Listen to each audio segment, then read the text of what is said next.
Single के तौर पे ट्रीट होता है। हर चीज की बात होगी मगर सिंगल के तौर पे ट्रीट होगा। Everything is ready, everything are ready नहीं कहेंगे, एवरीथिंग इज रेडी कहेंगे। अच्छा, जब मोर देन वन चीज की बात आती है तो हम कैसे उसको कहेंगे?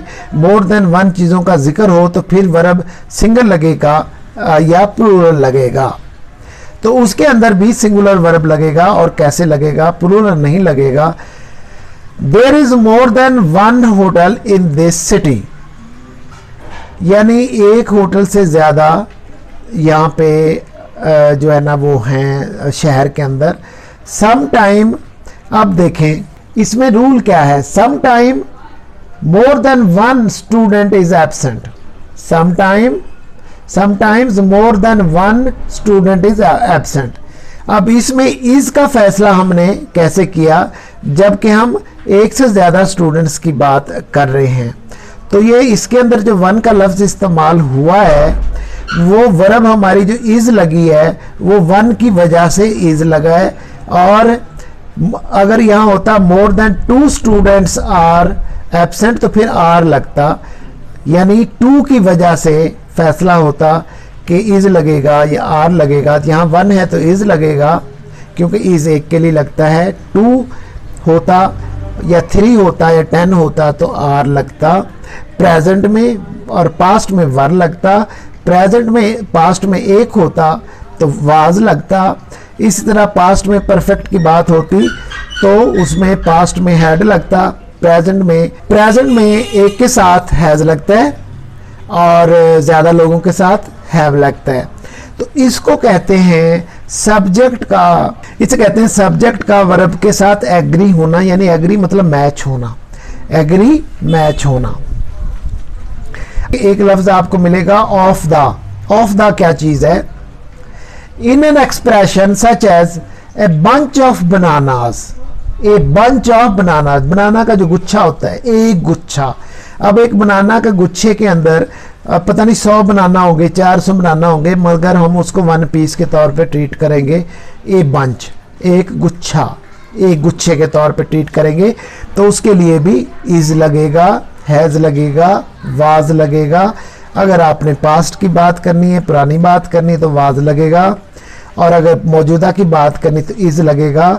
बंच ऑफ बनानास के अंदर बहुत सारे बनाना है मगर उसको एक गुच्छे के तौर पर ट्रीट करते हैं। Subject is the first noun and the verb agrees with it. अब इसमें आप देखें क्या होता है, ऑफ द की बात हम कर रहे हैं। The bunch of bananas is too large, ये जो बनाना का गुच्छा है ये बहुत बड़ा है। तो हम बनानास भी लिखा हुआ है, बंच ऑफ बनानास।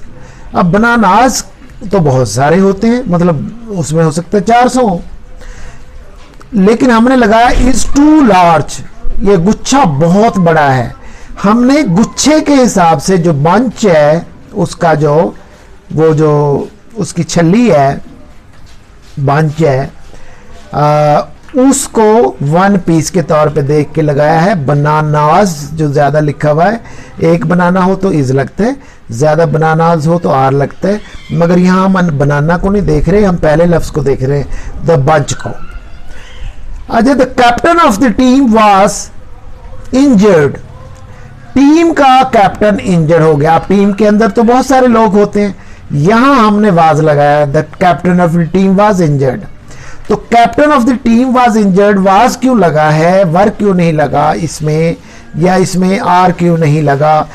अगर ये चूंकि पास्ट की बात है तो वाज लगा है, और वर इसलिए नहीं लगा कि कैप्टन अकेले की बात हो रही है, टीम का कैप्टन उसे कहा गया है लेकिन वो कैप्टन बंदा एक ही है, तो वो जख्मी हो गया है, जख्मी हो गया था।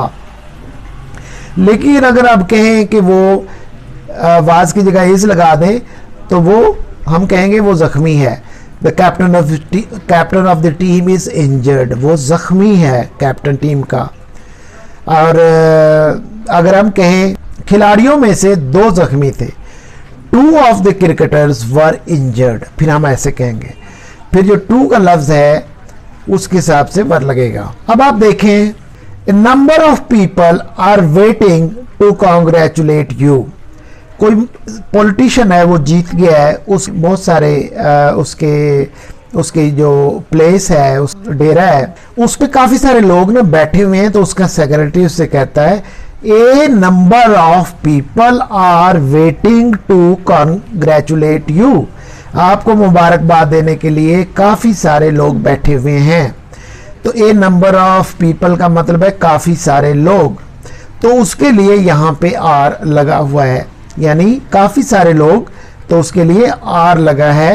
ए नंबर ऑफ पीपल, यानी इसमें ये प्लूरल की सेंस आ रही है, इसलिए यहाँ पे आर लगा है। ए नंबर ऑफ ये प्लूरल है, और अकेला नंबर जो है सिंगुलर है। उसके देखें एग्जाम्पल देखते हैं।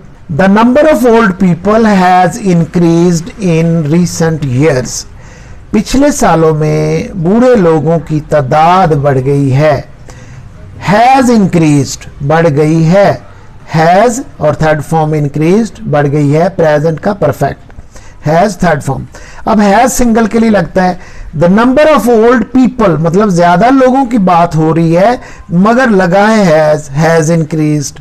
वो क्यों लगा है?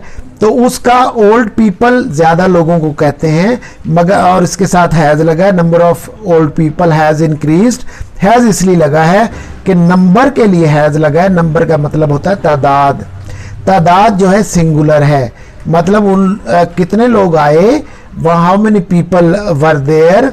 इसमें देखे वर मैंने लगाया, how many people were there, ठीक है। How many people have come, इसमें देखें हैव लगाया मैंने। अगर अब मैं कहूं what was the number of people, what was the number of people who came there या who had gathered there, what was the number of people, मैंने वाज लगाया है, तो ज्यादा लोगों की बात हो रही है। बस वो कहता है 20 लोग थे वहां पे, तो फिर भी मैं कहूंगा yes, what was the number of, what was मैंने कहा है, तो मैं ज्यादा लोगों के बारे में पूछ रहा हूं। मैं ये नहीं कह रहा तो कि what were the number of people नहीं कह रहा, क्योंकि नंबर तादाद को कहते हैं, तादाद एक चीज़ का। मसलन आपके पास पेन है, काफ़ी सारे पेन है, कितनी तादाद है आपके पेन्स की? वो कहते हैं मेरे पास ना पेन्स की तादाद है, मतलब उनकी काउंट, उनका काउंट है 6, मेरे पास उनकी तादाद 6 है। लेकिन जब 6 पेन्स की बात आएगी तो आप उसके साथ वर लगा सकते हैं और हैव लगा सकते हैं और आर लगा सकते हैं, लेकिन लफ्ज़ तादाद जो है सिंगल है, उसके साथ आपने हैज लगाया है।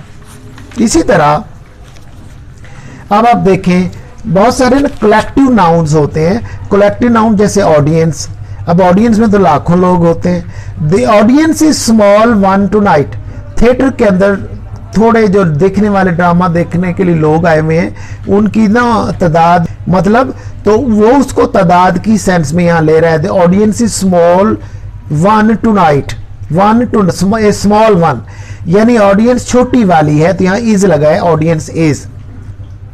अब आप देखेंगे अगर वो ऑडियंस के लोग सिर्फ ऑडियंस ना रहे और कुछ हरकतें शुरू कर दें, तो वो अलग अलग लोग दिखेंगे, फिर हम उनके लिए ऑडियंस के लिए आर लगाएंगे। मसलन कैसे?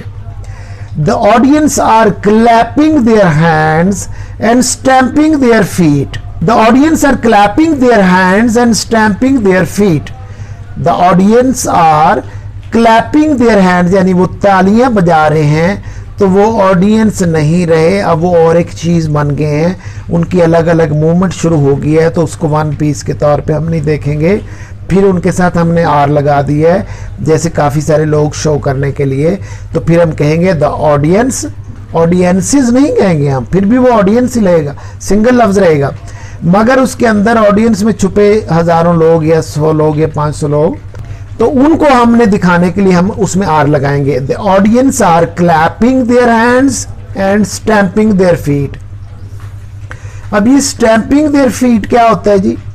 स्टैंपिंग देयर फीट का मतलब है जमीन पे पांव पटक पटक के मारना, अपना पांव जैसे हम मारते हैं जोर से, खुशी से भी मारते हैं, गुस्से से भी मारते हैं, तो जमीन पे पांव पटकना उसको कहते हैं। और क्लैप करना, जैसे बाद लोग डांस में भी कर रहे होते हैं, क्लैपिंग भी करते हैं, साथ ज़मीन पे पाँव भी मारते हैं, उससे ख़ास आवाज़ पैदा होती है, म्यूज़िकल आवाज़ पैदा होती है, तो ऑडियंस खुशी में ऐसा करती है।